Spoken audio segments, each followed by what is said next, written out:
Happy to be here. Thank you so much for joining us. We're joined by Kayla Walter, all the way from Washington, D.C., certified financial planner. We have a room full here of seniors at Velma Jackson High School, and we're recording this for our senior class of 2022 here at Velma Jackson and for our YouTube channel. But before we start, we would be remiss. I have got a former Louisiana State University alumni here with, I'm sorry, a fellow Louisiana State University alumni with me because I'm class of 2006 at LSU. So it's Whoop, whoop. always good to see fellow Tigers. Uh, I think I'm a little bit older than you, so I was there a little bit before, but it is a great place. And we have students all the time interested in going to LSU, but it's important to know that it is a very demanding academic school, very demanding academic environment. But it did do a lot for me, as I'm sure it did for you. So again, Absolutely. we had to talk about that because LSU is a family.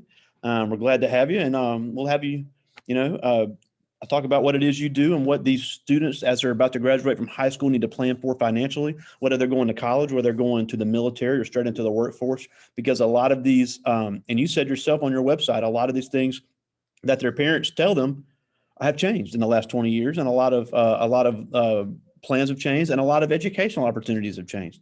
So I'll let Yeah, you talk about that and what all you do and what pointers they need to have. absolutely. So, hello, students. My name is Kayla Walter. As Mr. Greg pointed out, I am a certified financial planner, and I do have a bachelor's and a master's degree in finance from Louisiana State University. Go Tigers! So, honestly, how I even got into the whole world of financial planning, I had no idea what a financial advisor was when I was sitting in your seats as a student. I just knew I took 2 years of accounting to meet my elective requirement. And I was like, I am not doing this because the minute I messed up on that ledger sheet and I had to erase everything and start over, I was like, yeah, I'm not doing this. I am not doing this. So I ended up finding finance, went to LSU. They were like, what are you majoring in? Finance. What are you going to do with it? I don't know, but that's what it is. I'm going to go learn about money. And so got to LSU, and I was approached by the director of our finance department at the time. She tells me about this program. And I'm like, okay, cool. You picked my elective for me. You guys are right there in Mississippi. I'm from Louisiana, from a small town just north of Lake Charles. And that's how I ended up literally at LSU. And so she's telling me, it's like, all you got to do is take these classes, and these are your electives. And I'm like, great, you picked my electives. LSU is a football school. The only thing I'm trying to do is get into Tiger Stadium on Saturday night and not have to worry about all of this other meaning in my mind, meaningless stuff. Because that you go to college, they're gonna make you take a bunch of courses that ain't got nothing to do with your degree. Absolutely nothing to do with your degree. So that was like one less thing.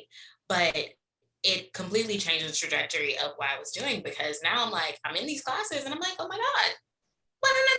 It's like all this personal finance stuff. It's been here this whole time. And I'm like calling my parents and I'm like, yo, did you know this? Did you know this? And my parents are like, no. And so instead of being, the person that was just like, oh, okay, like I was mad. Like I was pissed off. I was like, what do you mean you don't know this? Like it's here. Everybody else in my class know, like their parents knew this stuff. Like, why didn't y'all know it? And it's just one of those cases of you don't know what you don't know. And if there's no one there to give you the information, you're just not going to know it. And you're going to keep repeating the same cycles that you saw your parents repeat, and so on and so forth. And the cycle will continue. So I'm thankful that that was kind of like the interruption in my road that actually introduced me to the concept of personal finance and to the concept of financial planning. So now, when I finished my master's degree, moved from Louisiana up here to what they call the DMV area, um, you know, DC, Maryland, Virginia. So I'm actually on the Maryland side, and got a job working with a small private firm that had high net worth clients. So high net worth meaning clients with assets of $1 million or more. And that was fantastic. Absolutely loved it. It was a great, learning experience. I learned a lot about this business from the ground up, and being able to, I mean, going from small town like Louisiana, where like the rich people all stayed on like one street, they had a couple $100,000, to now talking with people with 7 and 8 figure portfolios. It's like, whoa, wow, like you got money. and just the experience and the opportunity of kind of learning how they do what they do and how they handle their money, and seeing their different habits. And there are just so many things that you learn that millionaires and multimillionaires do that I would say like regular everyday folk don't do. And it all just kind of goes into like got to get it out, getting out of that cycle and breaking those bad habits and learning so you can like, okay, this is what I aspire to do.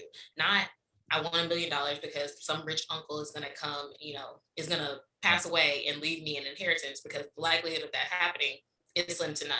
But the majority of the people that were our clients at that firm had built it from the ground up. So you guys are too young to know what Bell South was. But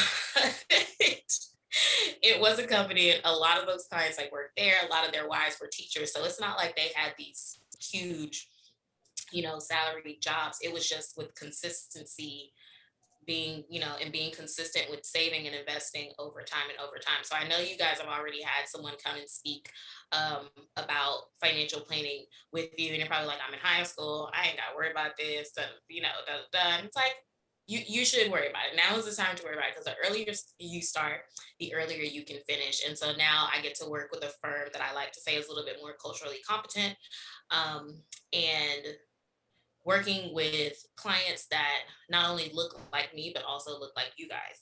And, helping to, I know you guys probably hear about closing the wealth gap and the racial inequality with how finance is, with how finances are run. And, here's where the Black people are, here's where the Hispanic and the Asian people are, all that good stuff. And it can be discouraging to, read those numbers and see like, oh my God, like, my family ain't got that, or stuff like that. But you can be, honestly, like, you can be the change agent for that by starting early, and not just using the paycheck from your job to go out and buy new J's. I'm sorry, guys. You don't actually need every pair that drops. You don't. But taking that money and putting it in something that's actually going to grow. So even if you're not, even if you're not required to work because your parents got you, or maybe you got a scholarship to college, and so work is not something you need to worry about. You shouldn't want to work just to work. You should want to work for cash flow, and letting that cash flow go into assets. So like, word of the year needs to be cash flow and assets, because those are the only things that are going to save you, especially with inflation being like 7.5%. The cost of college is going up. Not that everybody needs to go to college. If you have a trade or a skill that is, that you can literally get in and monetize it, like, definitely go down that road. But definitely keeping up the cash flow, not making money just to say you making money, but making money to buy assets and stuff that's going to appreciate in the long term, because that's how you change the trajectory. That's how we close this wealth gap, and that's how you become one of the people that like people are envying on Instagram. Because the truth is, as I know the previous lady, I was listening to her off a YouTube channel, and she was talking about Facebook is all fake, and I'm like, Instagram is all fake too. It is all fake. They got content houses now. They got all this stuff that people are renting just for the gram, just doing it for the gram. So definitely don't get caught up in half that stuff, because half of the people don't own half the stuff they wear. Yeah, it is a big facade. I'm glad you talked about that. Yeah, you definitely don't want to get caught up in watching someone else's life and not paying attention to your own. So it's subtle. You guys are in high school, but pay attention to the distractions. Like, pay attention to the distraction. All of these reality shows that just kick up more and more drama, and all these people who come on and they're, renting out private jets, and oh, you see them in these big houses and they have all these luxury, brand name items and stuff. Like, don't fall for the hype, because there's a little saying that goes, excuse me, there's a little saying that goes like, rich is loud, but wealth is silent. Yep. Because the truth of the matter is, you wouldn't ever suspect half of the wealthy people you walk by every single day. Absolutely. I used to work at a casino. Yeah, go ahead. Yeah, absolutely. You're absolutely correct. Yeah.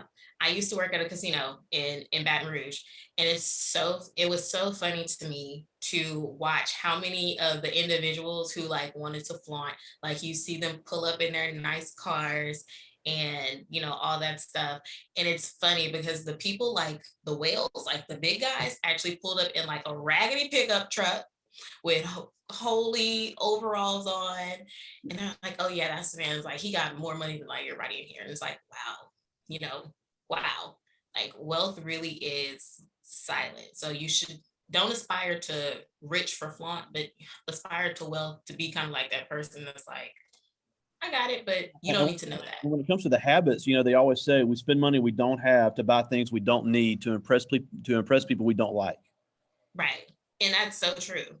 Because I mean, how many people do you know that actually follow your Instagram page? Like how many people do we actually know personally?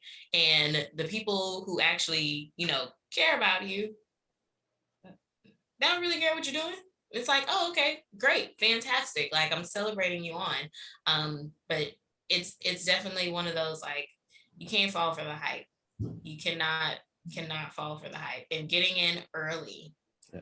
is definitely key. Yeah, and one thing I did want to touch on as well is you talk about the cultural divide and the systemic roadblocks that are there because there's no denying them. But one thing Mhm. you talked about on your videos as well is about the student loan stuff. Now, I'm a big proponent of no student loans whatsoever. I think they're a mistake. I think they're a racket, and they cripple people, especially some of these young black kids that want to get to college so bad, and they're pressured and preyed upon by some of these student loan lenders. So, Yeah. uh, what do you suggest that some of these young people can do to stay away from that trap? Because you also said you got to have a credit score, and you're going to have one when you turn 18. But those student loans can really, really destroy that from an early age. So, you Yeah. tell us a little bit about your thoughts on that and how to avoid that. Absolutely. Speaking from someone that has student loans, and let me see, I finished my master's degree in 2016. I still have these suckers. Thankfully, Biden just paused it again. So it's one less thing to worry about. But they stick with you. They do, and the interest on it is no joke. So if you don't have to take it, don't. But if you do have to take it, absolutely be responsible with it. And so I don't hate the fact that I had my student loans because I needed it. Because my family fell into that you're not poor enough to get assistance, but your parents make too much money, There you go. so we can't help you. Yeah. And so that's where I felt. And like I said, my parents didn't know that there was an account out there called a 529 that they could have been putting money into. My parents didn't know that there was other brokerage accounts for kids that they could have been putting money into outside of putting money into bonds that were earning like this much Yeah. interest. So when it comes to student loans, be smart about it. And I want you to think about the fact that as a student, they will allow you to take out a 20, 30, $40,000 loan to pay for school. But if you went to the bank and asked for that same amount of money to start a business, they would not give it to you. Correct. Like, just think about that. It makes no sense. They will give you a huge loan to go to school, but they won't do it for a business. And also, think about what you're going to school for. If you're going to school to, be to go into a profession where a profession that the United States does not hold in high esteem, like teaching, for example, you know, like it's sad because they don't hold the profession in high esteem. And it's literally the one thing. It's like most people realize their kids spend more time with their teachers than they do with them at home every single day. Yet teachers are completely underpaid for the work they do. We know this. And so you should not go to school and get $100,000 worth of student loans to go back, you know, and be in a severely underpaid profession. Don't do that. Or one that's You not know, in demand, or a career that's not in demand. right? Or a career that's not in demand. Like don't go and stress yourself out, because I know plenty of people who have got multiples of student loans, like multiple hundreds of student loans, and thought they were going to law school or something, and now they're like, oh well, I don't want to do that anymore. I'm gonna go, work in like liberal arts or something. And it's like, all right, so now you're just in debt because you're never going to pay that off. Like, you are never going to pay that off. And even if you die, your family assumes that debt. Yeah. So, well, thankfully, if it's federal, it's discharged, but if it's private, um, you assume that. So, I mean, if you have to take out the student loan, be smart about it. Like, know whatever profession you're going into. So, kind of like the rule of thumb that they like to say is, don't take out more. Like, I think it's like whatever your expected salary range is, half of that is like acceptable. So if you want to go into engineering, where the starting salary for an engineer is maybe $80,000. If you go to school and you need $40,000 to finish your education, okay. As an engineer, if you're making 80,000 as an entry level worker, you have time to beef up your salary. Most engineers can obviously the possibilities are endless with being an engineer, as to how much money you can make. So you can easily pay that back. If you want to be a lawyer, law school costs real money. So, and not just, oh, I'm going to take out $50,000 here, whatever. No, if you want to go to law school, if you want to go to medical school, it costs real money. Like and by the time, like $250,000. yes, like $250,000. I remember distinctly having a conversation with a girl who had came into our office, and she had already had, like maybe it was like $30,000 or $40,000 student loan debt, and she wanted to go to medical school. And by the time it was all said and done, she would have easily spent $250,000 to $500,000 just in student loans. And then, like, oh yeah, if I go and work for the, whatever they call it, kind of like the public service of, go work in General Hospital, and after 5 years you can, get some of it discharged. And it's like, why place stake in that? Because we know how that's going. Everyone who's like, oh, I'll just get public service loan forgiveness, we kind of know how that's going. You got to jump through so many hoops just to get it. So don't bank on that. Do not bank on getting this massive amount of student loans, and it's like, oh, I'm going to go work for the government, so they're going to discharge my loans at the end of it. No. Now, and like you said, everybody doesn't go to college, and we have some here that aren't planning to go to college, and they have some good plans. We have some wanting to go to community college, have some wanting to go to the military or go straight into the workforce. So, and I know you specialize in financial advice for women, but for young people, and not much older than them. So what are some habits that you think they need to start working on now in order to be financially sound, to where they're not falling in these same traps that 18 to 21-year-olds are falling into every day in our country? Right.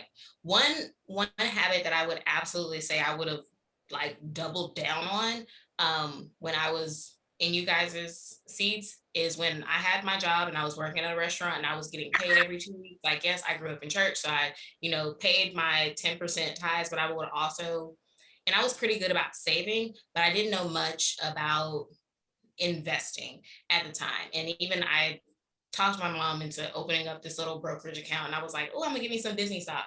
But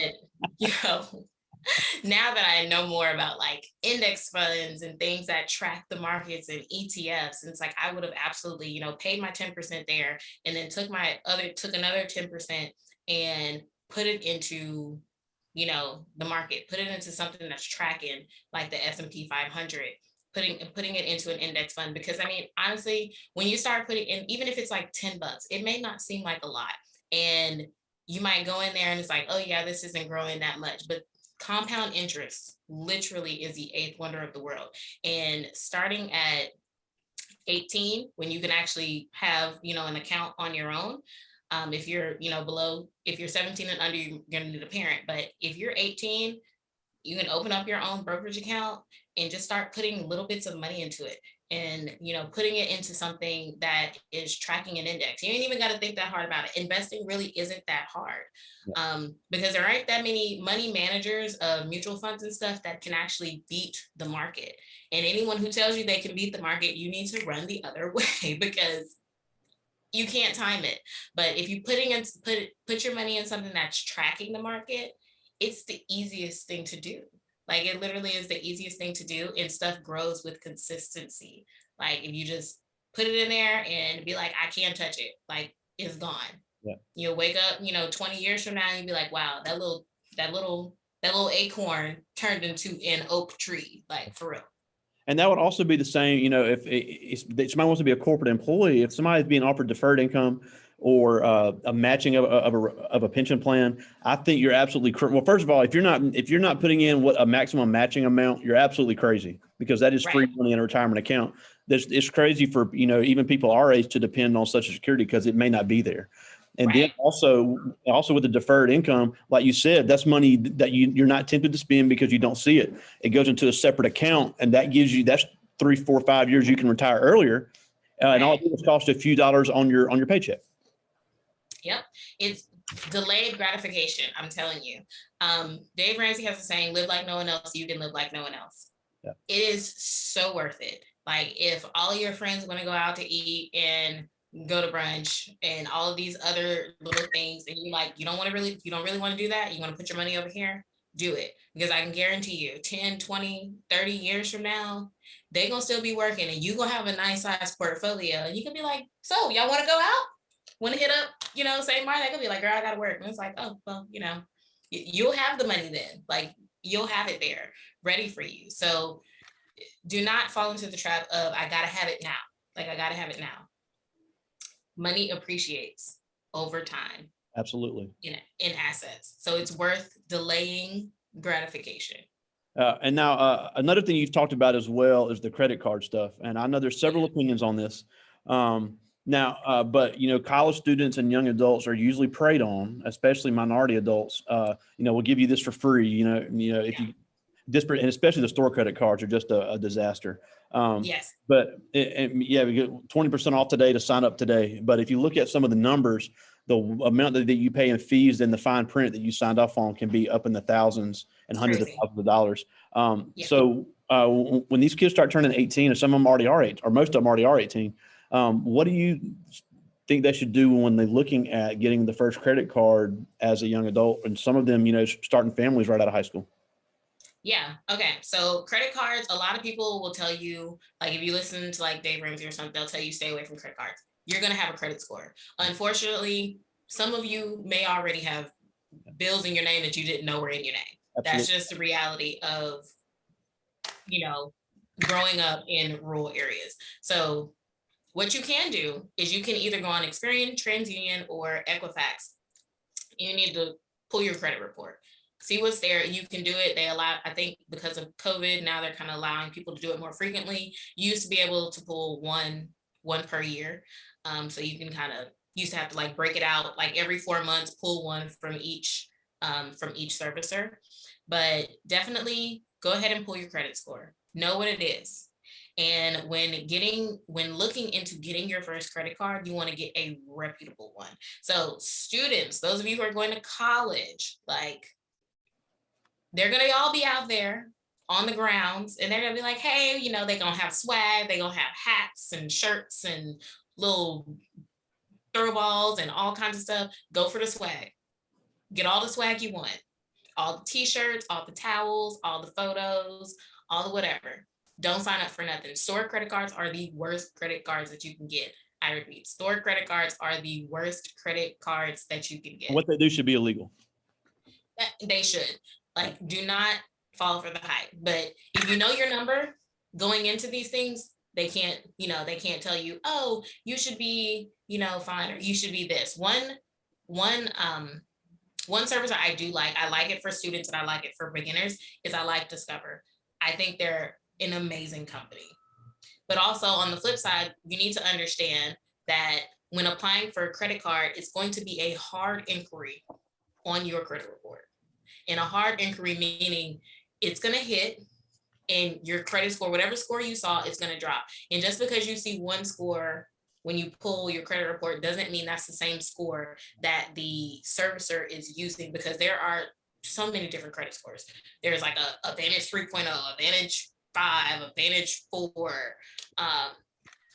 There's so many of them. You really can't keep track, but you have a roundabout overall number. like I said, I personally like Discover. I think it's a great student card. I think it's a great beginner card. And know the interest rate. When they say here is going to be your APR, APR stands for annual percentage rate. Know what that means. You're going to take that number, you go divide it by 12.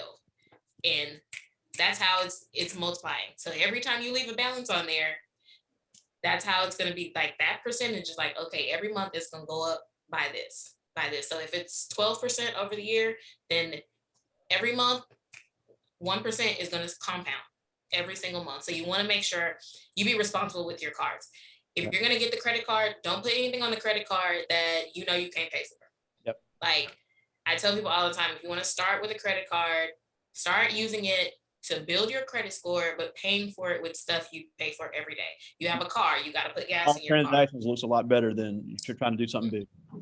Right. It's like, you know, if you're driving, you need gas. Obviously, if you're buying groceries for your home, go ahead, buy the groceries. You got to pay for them anyway. Um, if you can put bills, you know, stuff you got to pay for, like your cell phone bill that you know is due every month, you can do that. But don't put more on the card than you have money for, because that's how you get trapped. And another huge thing, do not spend money before you earn it. So a lot of people are real forward looking and optimistic with the, oh, I'll just do it on my next payday.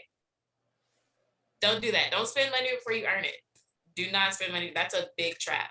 It's a huge trap that people fall into. Like, if it's not there now, then wait until you get it. But stop. Do not get yourself into the cycle of, oh, when I get paid, I'll do this. When I get paid, I'll do that. Because I know you've heard that 1,000,001 times. And you're going to keep hearing it, but don't let it be you. Yeah. Now I want to talk about one last thing before I get to some of these students' questions. And I've had a few people talk about this, and I'm another stick of it. But you know, apps like Cash App and things, they have their place, because I use Cash App for certain things. But to make that your primary financial institution is just a huge mistake. So why don't you tell us some of the things you've seen as far as that goes? Yeah, I mean, stuff like keeping money in Cash App, keeping money in like PayPal and stuff, that stuff's not secure.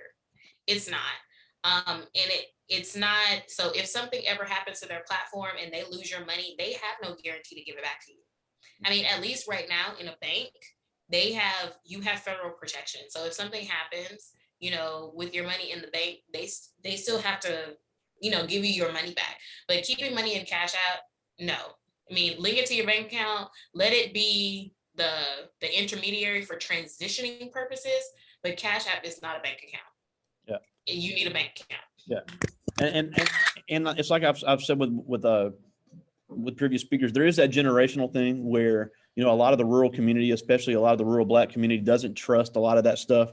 But times are changing, and there's more education now to let these people and these kids know, you know, your money's safe there.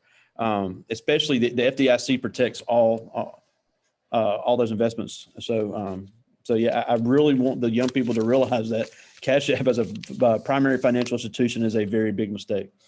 But I do have some questions, and all these are seniors, and some of these are pretty deep. So we'll start with this one. This is Caleb Myers, and he asked, "What is the best thing to buy to start building your credit?" The best thing to buy to start building your credit? Well, first of all, understand that your credit score is built off repetition. So, and it's built on just doing the same mundane thing over and over again. So it doesn't matter what you buy, like what you're putting like on your credit card. It's just doing the same thing over and over again. Because what they want to see is that you are a good risk. They want to know that you're worth taking the risk on for more money. So say, you know, you apply for a line of credit, you apply for a credit card, and they give you like a $750 credit limit. So now you have $750 to use. That don't mean you go and spend the whole $750 just because you have it. It means, okay, I'm not really paying attention to the limit. All I'm going to do is I'm going to put my gas on this card because I got to pay for that. I'm going to go and put my cell phone bill on here because I already have to pay for that. And I'm going to, you know, put a couple groceries on here because I got to eat, obviously. So stuff that you are already going to pay for, that is how you build your credit score. It's just mundane repetition. Yeah, I mean, like I said, even if it's a $45 cell phone bill, and that's getting paid. That is the repetition. You don't have to go broke using it. This is Latravis Williamson, and he asked, what would be the good a good first step to build to get toward financial stability? A good first step to get towards financial stability: have a strategy in place. Know your income. If you're working, know how much money you're bringing in, and then also know what your bills are. Know how much money is going out of your account each and every month. And when you know that, then you're like, okay, I know how much is coming in. I need to learn the concept of pay yourself first. Oh yeah. Learn how to pay yourself first. And like I said, I'm a percentages girl. I love percentages. So if you are getting your paycheck, and automatically, it's like 10% is going in my savings account, or 10% is going in my investment account. That's how you get financial stability, by learning how to put something away. Like, do not spend everything you get. Yeah, and most jobs now will give you the option where, like you said, the trick is you never see it, so you can set it up with the way you're paid at your job on direct deposit to go to multiple accounts, so that way Right. you're not having to go in and do it yourself. Right. And if they don't offer that, you set up an online bank. They like to call them high yield savings accounts. Set up an online bank. For the longest time, I didn't want to go back through the hassle of resetting up my direct deposit. So what I did, I made it to where on the same exact day that my paycheck hit, that money was being automatically pulled out of my account to go straight to my savings account. So I never saw it. And it works that way too. Yeah. Now this is Shemaya Archie, and she asked, "Is it exhausting to keep up with all the financial trends?" It is, because there will always be a new kid on the block. Right now, everybody's going crazy over crypto, and Not a fan. and other things. Like, there's so much out there, but the truth is, like, the only thing that's really going to get you to goal is something that's tried and true, and just consistency. Consistency is what's going to get you there. It's just like fad diets. Everybody knows, anybody that goes on a diet, you're going to lose. It's going to be extreme. You can go all in, and it's going to be great for a short period of time, but it's not going to last that long. But the person who is like, all right, I'm just going to go walk a mile every single day, and I'm going, eat the same bland thing every single day, they're the ones who get the results and have consistent results. So that's what you have to kind of look at it like that. Yeah, absolutely. Now this is Jasmine Williamson. She's our Miss Velma Jackson. She's going to the Air Force here when she graduates here, so she's got a good plan. And I think people that join the military have a unique situation to really set some money aside, because you're not paying for housing, not paying for meals. Right, you have a unique advantage. Exactly. But she asked, "What's the biggest benefit someone can gain from your expertise?" The biggest benefit,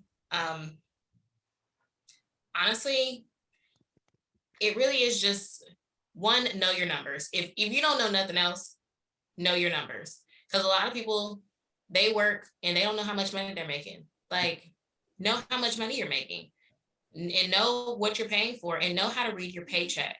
Because that's one of the biggest traps I see. If you don't know how to read your paycheck, you're kind of already, not to say you're losing, but they've already got you. Yeah. Like, know how to read your paycheck. Because if you don't know how to read your paycheck and they mess up, you're just gonna be like, you're not even gonna know. So know where all of your money is going. That is one of the biggest lessons. Know your numbers. Know where all of your money is going, so that you can direct it. Absolutely. I tell people all the time, like, don't let your money tell you what you can do. You tell your money what it is going to do. Absolutely. Because a lot of people live their life based on, oh, I don't have the money for that, I can't do that. Or, like I said, earlier, we'll do that when I get paid, all that stuff. Your money is dictating your life. Like, money is running the show. But when you say, I'm going to get my money in, and it's going to go here, it's going to go there, it's going to go there, then you run the show. Yeah. Absolutely. Well, we're almost out of time, and we thank you so much for joining us. But before we go, and I didn't know you were from Louisiana, or I just know you went to LSU. I didn't know you're actually from Western Louisiana. And it's a similar demographic than we have here in Mississippi. So, you grew up as a young Black girl in the South, and yet you become a financial expert, and this is going to be very beneficial to our seniors. So we really thank you for that. But, besides meeting their financial goals, what can these young students that are 6 weeks away from graduating as young Black kids in America do to overcome these obstacles that have been put forth by society to become as financially successful as possible and to be as successful as a young Black woman like yourself? Yeah. Honestly, read books. Read books. Like, go out, read, educate yourself. Self-education is the best, because when you self-educate, then someone can't swindle you into something that is no good for you. And the reason why the reasons why a lot of our family members don't trust the financial system is because they didn't know enough and they got swindled by somebody who knew more than them. Absolutely. So get in and start reading books on financial literacy. You don't have to know the hottest new investment instrument. You don't have to know how everything else works, because everything is built over time. Like, every single thing is built over time, and you guys can do it. Like, you're smart, you're bright kids. Like, you read all the crap on social media anyway. Like, read a book, follow good people, and just get stuff in motion. Have a system, get things in motion, and just automate it and let it go. Like, just automate it, let it go. And that's one of the best things that you can do. And surround yourself with good mentors. Find good mentors. Find good mentors. Oh, absolutely. And now, before we go, tell us your website. You have all your social media on there, your YouTube channel. Yeah. So my Instagram is at Kayla M Walter 1. So Kayla, the letter M, WALTER, and the number 1 at the end. On Facebook, my name, Kayla Walter. It's pretty much the same on everything. Yeah. And then my website is kaylawalter.com. Awesome. And again, thank you so much for joining us from up there in the nation's capital. And as always, thanks so much for having me. As always, go Tigers. Go Tigers. I'll talk to you soon. Thank you. Thanks.